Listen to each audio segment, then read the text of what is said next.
So very very good evening सभी को। फटाफट आ जाइए अजीत मेहता के सर के साथ। जैसा कि मैंने आपको कहा था फ्यू डेज बैक या कुछ दिनों से मैं आपके कहते आ रहा हूँ कि we are going to start very soon the economics classes for your JPSC, whether prelims और वेदर मेंस।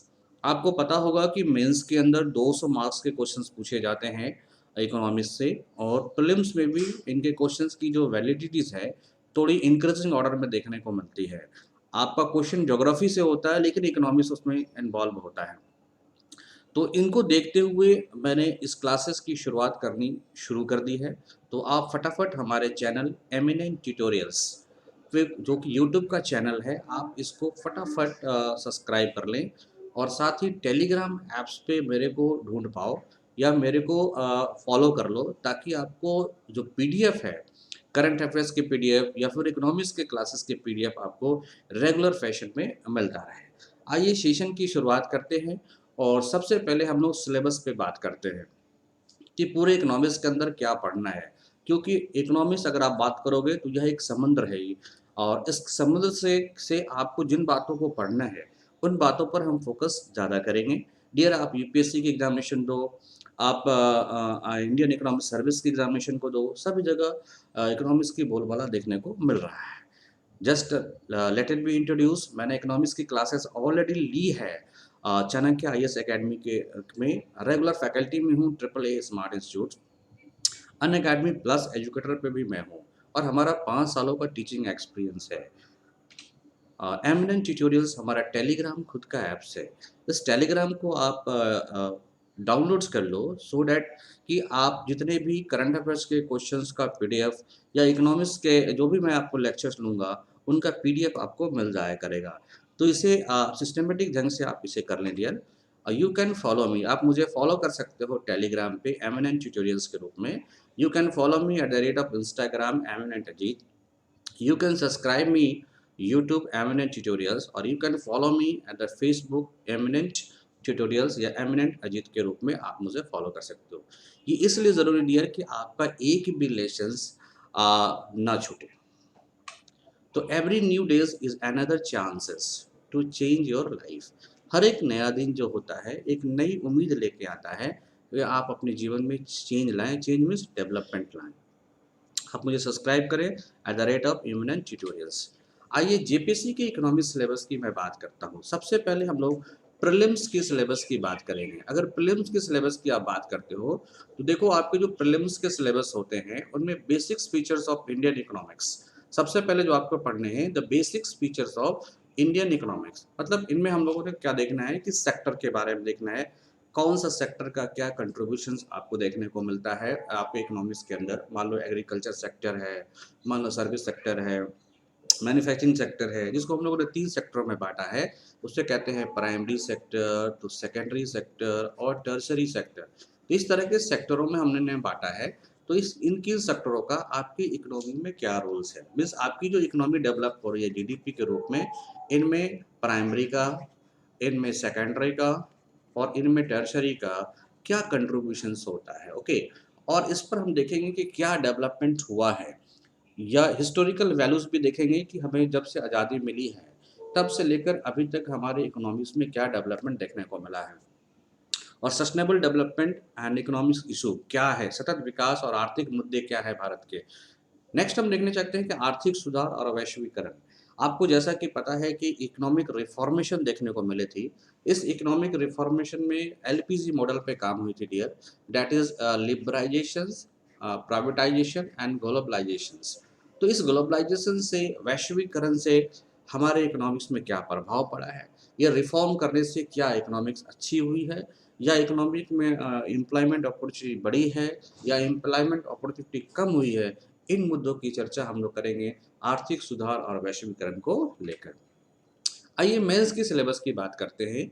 तो इनमें फिर basic features of Indian economy, भारतीय अर्थव्यवस्था की जो बेसिक फीचर्स क्या है, और इस सिलेबस में आपको फर्स्ट में आपको क्या देखना है, तो नेशनल इनकम देखना है, राष्ट्रीय आय, elementary concept of national income and method of its calculation. तो राष्ट्रीय आय की प्राथमिक अवधारणाएं क्या है और इसकी गणना के तरीके क्या हैं। मीन्स आपको देखना है जीडीपी, जीएनपी,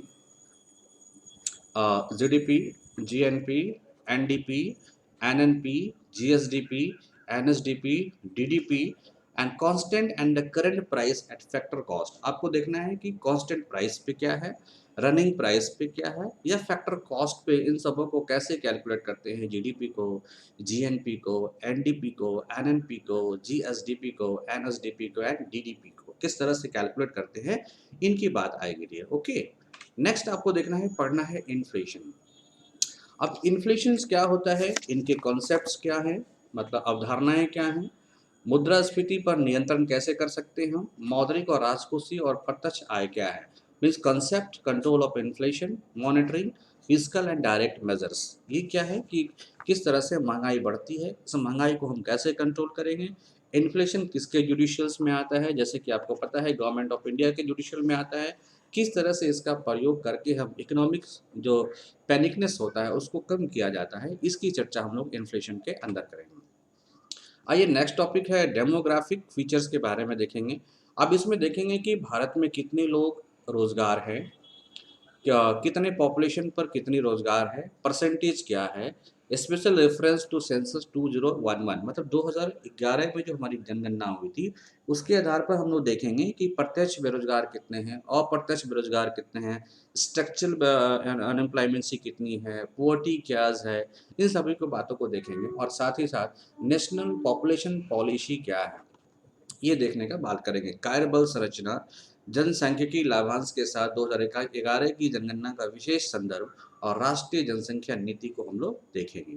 आइए एग्रीकल्चर एंड रूरल इकोनॉमी, ये बड़ा इंपॉर्टेंट पार्ट होगा खासकर जेपीएससी के लिए, क्योंकि जेपीएससी में आपको यहाँ से झारखंड की इकोनॉमी या झारखंड की एग्रीकल्चर और झारखंड के ग्रामीण इलाकाओं में किस तरह की अर्थव्यवस्थाएं हैं इनको देखना होगा। लेकिन इसका बेस क्या होगा, बेस ऑफ झारखंड अगर देखोगे तो बेस क्या होगा इंडिया की, तो इंडिया की जो एग्रीकल्चर कंसर्न है उसका किस तरह से इनकी प्रोडक्टिविटी, कितना प्रोडक्शन हम किस ग्रेन का करते हैं, इनकी प्रोडक्टिविटीज़ क्या है, काउज ऑफ प्रोडक्टिविटीज़ क्या है, साथ ही साथ हम लोग देखेंगे green revolutions, M S Swaminathan का जो ग्रीन रेवोल्यूशंस है इसकी बात करेंगे।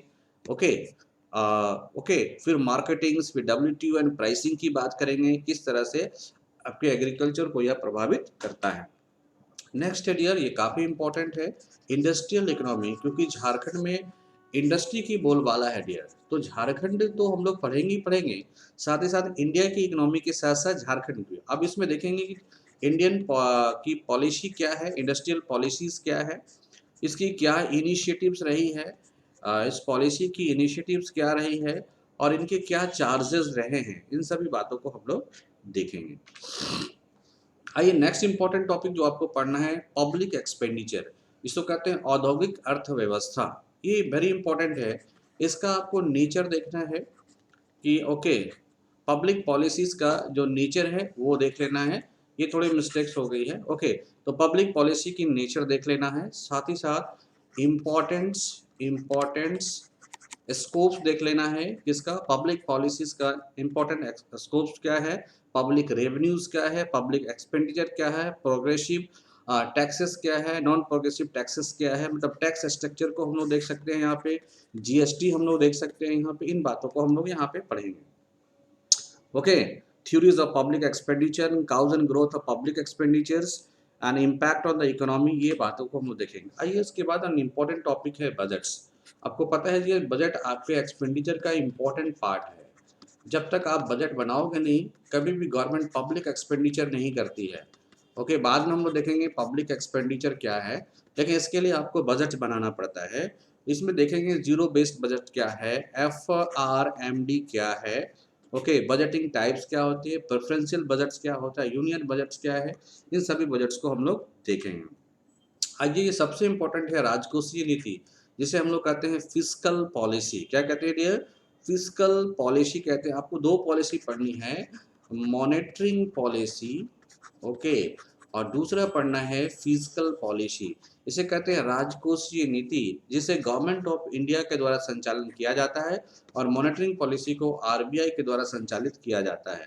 इनकी पूरी स्टेबिलिटीज़ क्या है, इस पे एम्प्लॉयमेंट का क्या फ़र्क पड़ता है, और साथ ही यहीं पे आपको देखना है finance commissions. Okay, very very important है। ये फाइनेंस कमीशन किस तरह से काम करता है, इसकी अवधारणाएं क्या हैं, ये कब एस्टेब्लिश हुई है, और इनका जो रिलेशनशिप है 73rd एंड 74th कॉन्स्टिट्यूशनल में किस तरह से रोल रहा है, यह आपको देखना है।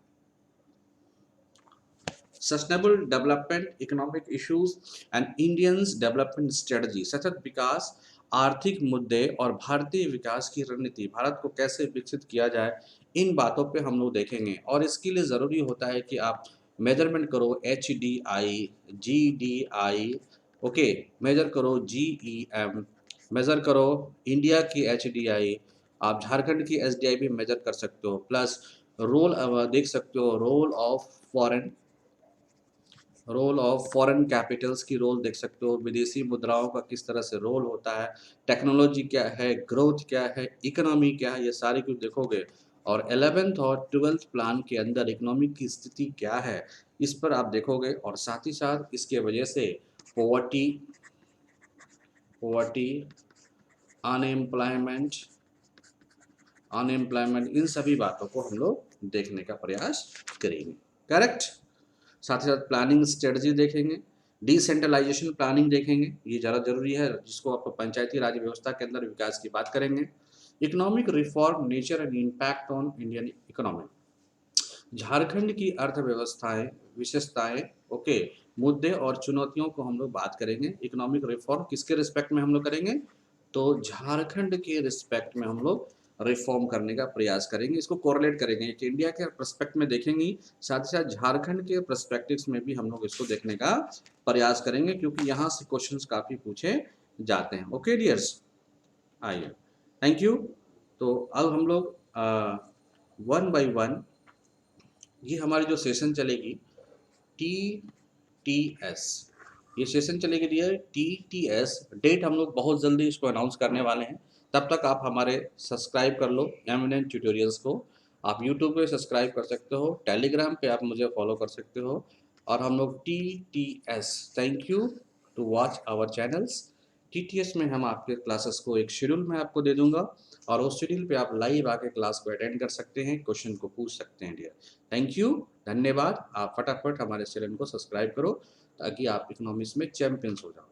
इकोनॉमिक्स क्लास हम लोग 11th और 12th की भी बहुत जल्द स्टार्ट करने वाले हैं फॉर जैक और CBSE के लिए, जिसमें पहला लेशन होगा इंट्रोडक्टरी माइक्रो इकोनॉमिक्स पे हम लोग चर्चा करेंगे। Very soon we are going to start. इसका भी जो टाइमिंग होगा वो TTS ही होगा। Okay, timing is TTS। आइए, so for that you have to follow me at Telegrams Eminent Tutorials, subscribe for all examination. YouTubes पे आप मुझे आ सकते हो Eminent Tutorials, you can follow me Facebook Eminent Tutorials, and Instagram पे Eminent Ajit के नाम से आप मुझे फॉलो कर सकते हो। Thank you, we will meet very soon with a dynamics classes of economics. Thank you.